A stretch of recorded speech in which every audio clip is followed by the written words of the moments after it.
ನಮಸ್ಕಾರ. ರಿವ್ಯೂ ಚಾನಲ್ಗೆ ಸ್ವಾಗತ. ನಾನು ಸೌಖ್ಯ ಗಾಂವ್ಕರ್. ಇಡೀ ದೇಶ ನೋಡಲೇಬೇಕಾದ ಸುದ್ದಿ ಒಂದು ಬ್ಲಾಸ್ಟ್ ಆಗಿದೆ. ಈಗ ಮೋದಿಗೆ ಎಂಥ ಸ್ಕೆಚ್ ಹಾಕಿದ್ಯಾರು? ಸಾಕ್ಷಿ ಸಮೇತ ರಿವೀಲ್ ಆಯ್ತಲ್ಲ. ಈಗ ಅದು ಕೂಡ ಯಾರ ಮೂಲಕ ರಿವೀಲ್ ಆಗಿರೋದು ನೋಡಿ. ನರೇಂದ್ರ ಮೋದಿ ರೀಪ್ಲೇಸ್ ಮಾಡೋದಕ್ಕೆ, ನರೇಂದ್ರ ಮೋದಿ ಇಳಿಸೋದಕ್ಕೆ, ಸರ್ಕಾರ ಶೇಕ್ ಮಾಡೋದಕ್ಕೆ ಏನೇನೆಲ್ಲ ಆಗಿದೆ ಅನ್ನೋದ್ರ ಸುತ್ತ ಬರೀ ಚರ್ಚೆಗಳಾಗ್ತಿದ್ವು, ಆರೋಪಗಳು ಕೇಳಿ ಬರ್ತಿದ್ವು. ಈಗ ಸತ್ಯ ಬಯಲಾಗಿದೆ. ಡೀಟೇಲ್ಸ್ ಇಡ್ತಾ ಹೋಗ್ತೀವಿ. ಭಾರತದ ವೇಗ, ಭಾರತ ಮುನ್ನುಗ್ತಿರುವಂಥ ರೀತಿ, ಭಾರತದ ಪ್ರಗತಿ, ಮೋದಿ ನಾಯಕತ್ವ ಎಷ್ಟು ಕಷ್ಟ ಆಗಿದೆ ಸಹಿಸಿಕೊಳ್ಳೋದಕ್ಕೆ ಅನ್ನೋದಕ್ಕೆ ಇದು ಉತ್ತರವಾಗಿ ಕಡೆಗೂ ಸಿಕ್ಕಿದೆ. ನೋಡ್ತಾ ಹೋಗೋಣ. ನೀವೇನಾದರೂ ಫಸ್ಟ್ ಟೈಮ್ ನಮ್ಮ ಚಾನಲ್ ನೋಡ್ತಾ ಇದ್ದರೆ ಮಿಸ್ ಮಾಡಿದ್ರೆ ನಮ್ಮ ಚಾನಲ್ನ ಸಬ್ಸ್ಕ್ರೈಬ್ ಮಾಡಿ, ಹಾಗೆ ಬೆಲ್ ಐಕಾನ್ ಕ್ಲಿಕ್ ಮಾಡಿದ್ರೆ ಎಲ್ಲ ವಿಡಿಯೋ ಅಪ್ಡೇಟ್ಸ್, ನೋಟಿಫಿಕೇಷನ್ಸ್ ನಿಮ್ಮನ್ನು ತಲುಪತ್ತೆ. ಎಸ್ ವೀಕ್ಷಕರೇ, ಸುಮಾರು ಸಲ ಕೇಳಿರ್ತೀರಿ ಅಲ್ವಾ ನೀವು, ಟೂಲ್ ಕಿಟ್ ಕೆಲಸ ಮಾಡ್ತಿದೆ, ಮೋದಿ ಸೋಲಿಸೋದಕ್ಕೆ 24ರ ಚುನಾವಣೆಯಲ್ಲಿ ವಿದೇಶಿ ಫಂಡ್ ಬಂತು, ವಿದೇಶದಿಂದ ಸಿಕ್ಕಾಪಟ್ಟೆ ಪ್ಲಾನಿಂಗ್ಗಳಾದವು, ಭಾರತದ ವಿರುದ್ಧ ಅಪಪ್ರಚಾರ ಮಾಡೋದಕ್ಕೆ ಅಂತಾನೆ ಪ್ರತಿಷ್ಠಿತ ಕೆಲವು ಸೋಷಿಯಲ್ ಮೀಡಿಯಾಗಳು, ಸೋಷಿಯಲ್ ಸೈಟ್ಗಳು ಕೆಲಸ ಮಾಡಿದ್ವು, ಭಾರತದ ಇನ್ಫ್ರಾಸ್ಟ್ರಕ್ಚರನ್ನು ಬೇರೆ ರೀತಿಯಲ್ಲಿ ತೋರಿಸುವ ಪ್ರಯತ್ನ ಮಾಡಿದ್ವು, ಇಲ್ಲಾದಂಥ ಹೋರಾಟಗಳನ್ನು ದಂಗೆಯಾಗಿ ಮಾರ್ಪಾಡು ಮಾಡುವಂಥ ಪ್ರಯತ್ನಗಳಾದವು, ಜೆನ್ಜಿ, ಬದನೆಕಾಯಿ ಎಲ್ಲ ಆಯ್ತಲ್ವ. ಈಗ ಅದರ ಸತ್ಯ ಔಟ್ ಆಗಿದೆ ನೋಡಿ. ಇನ್ನು ಕಾಂಗ್ರೆಸ್ಸು, ಪ್ರತಿಪಕ್ಷಗಳು ಇನ್ಯಾರೂ ಇದಕ್ಕೆ ಟಿಕ್ಸೋಕ್ಕಾಗಲ್ಲ. ಯಾಕಂದರೆ ಇದನ್ನು ಹೇಳಿರೋದು ಮೋದಿ ಅಲ್ಲ, ಅಮಿತ್ ಶಾ ಅಲ್ಲ, ಟ್ರಂಪ್ ಬಿಚ್ಚಿಟ್ಟಿರುವ ಅತಿ ದೊಡ್ಡ ರಹಸ್ಯ, ಅಮೆರಿಕದಿಂದಲೇ ಸಿಡಿದಿರುವಂಥ ಸೀಕ್ರೆಟ್ ನೋಡಿ. ಅಮೆರಿಕ $21 ಮಿಲಿಯನ್ ಭಾರತದಲ್ಲಿ ನಾಯಕತ್ವ ಬದಲಾವಣೆಗೋಸ್ಕರ ಸ್ಪೆಂಡ್ ಮಾಡಿದೆ. ವೋಟರ್ ಟರ್ನ್ಔಟನ್ನು ಯಾರ್ದೋ ಪರವಾಗಿ ಇನ್ಕ್ರೀಸ್ ಮಾಡೋದಕ್ಕೆ. Elect someone else, Trump ಹೇಳಿರೋದಿದು. ಅವರ ಮಾತುಗಳನ್ನು ನೀವು ನೇರವಾಗಿ ಕೇಳಿಸ್ಕೊಳ್ಬಹುದು. ಭಾರತದಲ್ಲಿ ಬೇರೆಯವರನ್ನು ಆರಿಸೋದಕ್ಕೆ, ಅವರ ಪರವಾಗಿ ವೋಟರ್ ಟರ್ನ್ಔಟ್ ಜಾಸ್ತಿ ಮಾಡೋದಕ್ಕೆ $21 ಮಿಲಿಯನ್ ಯಾಕೆ ವ್ಯಯಿಸಬೇಕಿತ್ತು ಅಂತ ಅವರು ಈಗ USAID ಈ ಒಂದು ಸಂಸ್ಥೆಯ ವಿರುದ್ಧ ಟೀಕೆ ಮಾಡುವಾಗ ಸತ್ಯ ತೆರೆದಿಟ್ಟು ಬಿಟ್ಟಿದ್ದಾರೆ. ಯಾಕಂದರೆ ಈ ಡೀಪ್ ಸ್ಟೇಟ್ ಬಗ್ಗೆ ಟ್ರಂಪ್ದು ಆವಾಗ ಟೀಕೆ ಬರ್ತಿರತ್ತೆ. ಅವ್ರದ್ದು ಹೆಂಗೆ ಅಂದರೆ ತಾನೇ ಸರ್ವಾಧಿಕಾರಿ ರೀತಿ ಮನಸ್ಥಿತಿ ಆಗಿರೋದ್ರಿಂದ ಡೀಪ್ ಸ್ಟೇಟು ಯಾವ ಸರ್ಕಾರ ಬಂದರೂ ಕಾರ್ಯನಿರ್ವಹಿಸುತ್ತೆ. ಅಲ್ಲಿನ ಗುಪ್ತಚರ, ಬೇರೆ ಬೇರೆ ರೀತಿಯ ಒಂದು ಸಿಸ್ಟಮ್ ಇದೆ ಅಮೆರಿಕದಲ್ಲಿ. ಅಧಿಕಾರ ಮಾಡೋರು ಯಾರೇ ಇರಲಿ, ಬೇರೆ ದೇಶಗಳನ್ನು, ಇಡೀ ಜಗತ್ತನ್ನು ಹೆಂಗೆ ಕಂಟ್ರೋಲ್ ಇಡಬೇಕು, ಅಮೆರಿಕ ಹಿಡಿತದಲ್ಲಿ ಇಡಬೇಕು ಅನ್ನೋದ್ರ ಬಗ್ಗೆ ಅವ್ರು ಕೆಲಸ ಮಾಡ್ತಿರ್ತಾರೆ. ಹಾಗಾದರೆ ಈ ಸಂಸ್ಥೆಯ ಕೆಲಸ ಏನು ಮಾಡಿದೆ ಇದು, ಟ್ರಂಪ್ ಹೇಳಿರೋದೇನು, ಅದನ್ನು ಗಮನಿಸ್ತಾ ಹೋದರೆ ನಿಮ್ಗೆ ಗೊತ್ತಾಗುತ್ತೆ. ಟ್ರಂಪ್ ಮಾತು ಕೇಳಿಸ್ಕೊಂಡು ಬನ್ನಿ, ಎಷ್ಟು ದುಡ್ಡು ಭಾರತಕ್ಕೆ ಯಾಕಾಗೆ ಬಂದಿದೆ ಅನ್ನೋದನ್ನು ತಿಳ್ಕೊಳ್ತಾ ಹೋಗೋಣ ಆಮೇಲೆ. And $21 million for voter turnout in India. What do we need to spend $21 million for voter turnout in India? Wow, $21 million.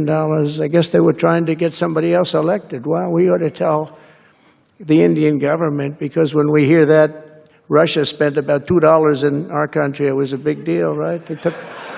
They took some internet ads for $2,000. This is a total breakthrough. $21 million for India elections.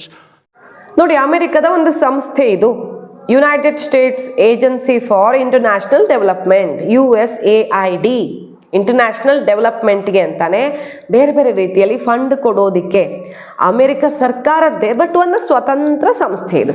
ಪ್ರಪಂಚದಾದ್ಯಂತ ನಾಗರಿಕ ವಿದೇಶಿ ಸಹಾಯ ಮತ್ತು ಅಭಿವೃದ್ಧಿಯ ನೆರವನ್ನು ಕೊಡುವ ಜವಾಬ್ದಾರಿ ಈ USAID ಅನ್ನೋ ಸಂಸ್ಥೆ ನಿಭಾಯಿಸುತ್ತೆ. ಅದರ ಮೂಲಕ $21 ಮಿಲಿಯನ್ ಅಂದರೆ ಕೋಟಿ ಮೋದಿ ಚೇಂಜ್ ಮಾಡೋಕ್ಕೆ ಭಾರತಕ್ಕೆ ಬಂದಿದೆ ಅನ್ನೋದನ್ನು ಸ್ವತಃ ಟ್ರಂಪ್ ಬಾಯಿ ಬಿಟ್ಟು ಹೇಳಿದ್ದಾರೆ.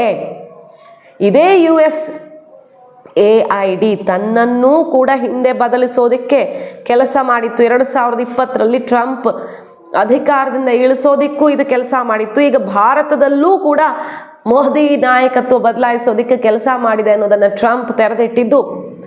ಆ USAID ಟ್ರಂಪ್ ಸೋಲಿಸಿದ್ರು ಮೋದಿ ಟಚ್ ಮಾಡೋಕ್ಕಾಗಿಲ್ಲ.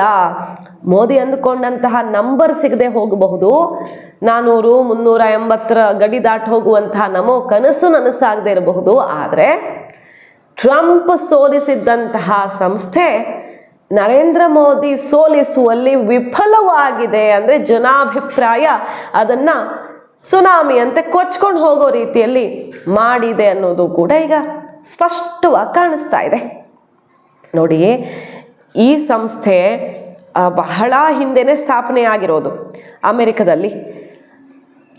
ಈಗ ಅಸ್ತಿತ್ವದಲ್ಲಿರುವ ಸರ್ಕಾರ ನಾಯಕರ ವಿರುದ್ಧ ಅಸಮಾಧಾನ ಹೊಂದಿರುವ ನಿರ್ದಿಷ್ಟ ಸಮುದಾಯಗಳು, ಯುವಕರು, ಗುಂಪುಗಳನ್ನು ಗುರಿಯಾಗಿಸ್ಕೊಂಡು ಅವರನ್ನೇ ಪ್ರೇರೇಪಣೆ ಮಾಡೋದೇ ಇದರ ಕೆಲಸ.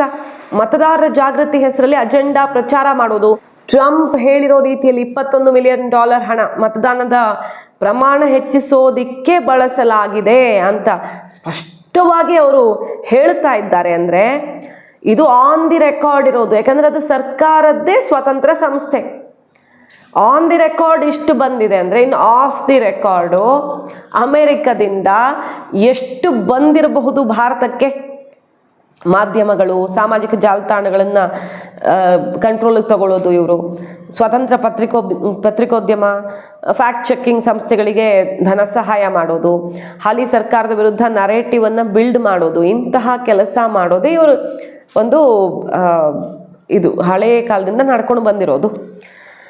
ಡೀಪ್ ಸ್ಟೇಟ್ ಮತ್ತು ಟ್ರಂಪ್ ಹೇಳಿರುವಂತಹ ಮಾತುಗಳು ನೋಡಿ. ಡೀಪ್ ಸ್ಟೇಟ್ ವಿಚಾರದಲ್ಲಿ ಮಾತಾಡ್ತಾ ಟ್ರಂಪ್ ಉಲ್ಲೇಖ ಮಾಡಿರೋದೀಗ ಎಲ್ಲವನ್ನು ಬಯಲು ಮಾಡಿದೆ.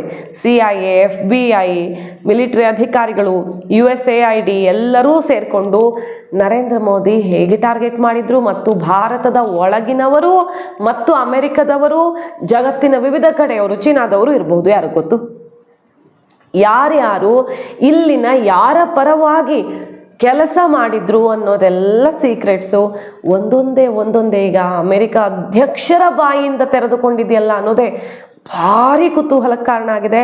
ಹಾಗಂತ ಟ್ರಂಪ್ ಏನು ಮೋದಿ ಹೊಗಳ್ತಾರ ಆಗಾಗ, ಬಟ್ ಬೆನ್ನಿಗೆ ಚೂರಿ ಹಾಕೋದು ಅಮೆರಿಕದ ಸ್ವಭಾವ. ಈಗ ಹೇಳಿರೋದು ಯಾವುದು ಟ್ಯಾರಿಫ್ ಬಗ್ಗೆ ಅಲ್ಲ ಅಥವಾ ವ್ಯಾಪಾರದ ಬಗ್ಗೆ ಅಲ್ಲ, ಎಲೆಕ್ಷನ್ ಮಹಾಸಂಚಿನ ಬಗ್ಗೆ ವಿತ್ ಇಷ್ಟೇ ಅಮೌಂಟ್ ಬಂದಿದೆ ಅಂತ ಟ್ರಂಪ್ ಉಲ್ಲೇಖ ಮಾಡಿದ್ದಾರೆ. ಎಲನ್ ಮಸ್ಕ್ ಇದ್ದಾಗಲೂ ಒಂದು ಬಯಲಾಗಿತ್ತು ಇದೇ ಥರ. ಭಾರತಕ್ಕೆ ಇಷ್ಟ ಅಮೌಂಟು ಯಾಕೆ ಹರಿದು ಬಂತು ಅನ್ನೋದನ್ನು ಟ್ರಂಪ್ ಬರ್ತಾ ಇದ್ದಂಗೆ ಎತ್ಕೊಂಡಿದ್ರು. ಇತ್ತೀಚೆಗೆ ಅಷ್ಟೇ ಮೋದಿ ಸರ್ಕಾರ ಒಂದು ಬಿಗ್ ಸ್ಟೆಪ್ ತಗೊಳ್ತು. ಏನದು?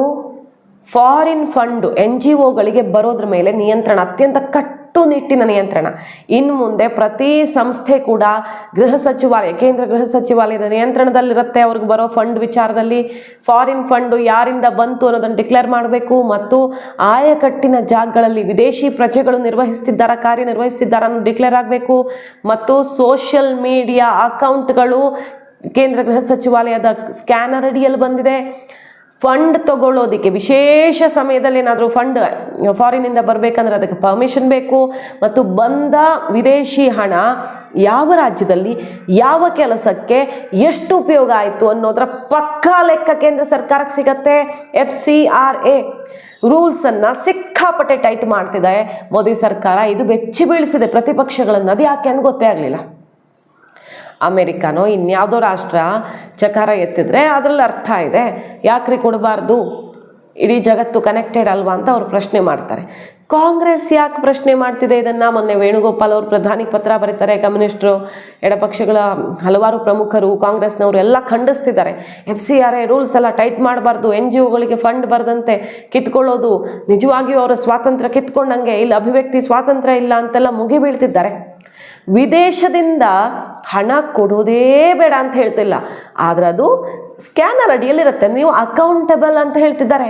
ಸೊ ನೀವು ಪಾರದರ್ಶಕವಾಗಿರಿ ಅಂತ ಹೇಳ್ತಿದ್ದಾರೆ. ರೂಲ್ಸ್ ಮಾಡಿದ್ದಾರೆ. ಇಂತಿಂಥ ಚಟುವಟಿಕೆಗಳನ್ನು ಮಾತ್ರ NGOಗಳು ರನ್ ಮಾಡಬಹುದು. ಫಾರಿನ್ ಫಂಡು ಯಾವುದಕ್ಕೆ ಬಳಕೆ ಆಗಬೇಕು, ಧಾರ್ಮಿಕ ಚಟುವಟಿಕೆ ಅಂದರೆ ಇಂತಿಂಥದ್ದು ಇಷ್ಟಿಷ್ಟು ಒಂದು 100 ಆ್ಯಕ್ಟಿವಿಟೀಸು ಎಲ್ಲ NGOಗಳಿಗೆ ಫೈನಲ್ ಮಾಡಿದ್ದಾರೆ. ಆ ಚಟುವಟಿಕೆ ಒಳಗಡೆನೇ ಮಾಡಬೇಕು ಇವರು.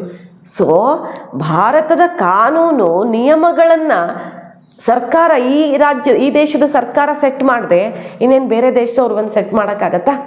ಆ ರೀತಿ ನಿಯಮಗಳನ್ನು ಸೆಟ್ ಮಾಡಿ ಅತ್ಯಂತ ದೊಡ್ಡ ಆಘಾತವನ್ನು ಕೊಡ್ತು ಕೇಂದ್ರ ಸರ್ಕಾರ. FCRA ಟೈಟ್ ಮಾಡೋ ಮೂಲಕ ಅದು ಇಲ್ಲಿನವ್ರನ್ನ ಬೆಚ್ಚ ಬೀಳಿಸ್ತು. ಈಗ ನೋಡಿ ಅಸಲಿಗೆ ಯಾಕೆ ಫಾರಿನ್ಗೂ ಇಲ್ಲಿನವ್ರಿಗೂ ಕನೆಕ್ಷನ್ನು ಎಲೆಕ್ಷನ್ ರಿಲೇಟೆಡ್ ಆಗಿ, ದಂಗೆಗಳ ರಿಲೇಟೆಡ್ ಆಗಿ, ಹೋರಾಟಕ್ಕೆ ಸಂಬಂಧಪಟ್ಟಂತೆ ಅನ್ನೋದೆಲ್ಲ ಆರೋಪಗಳ ನಡುವೆ ಟ್ರಂಪ್ ಸಿಡಿಸಿರುವಂಥ ಬಾಂಬ್ ಈಗ ಅಲ್ಲೋಲ ಕಲ್ಲೋಲವನ್ನೇ ಸೃಷ್ಟಿ ಮಾಡ್ತಾ ಇದೆ.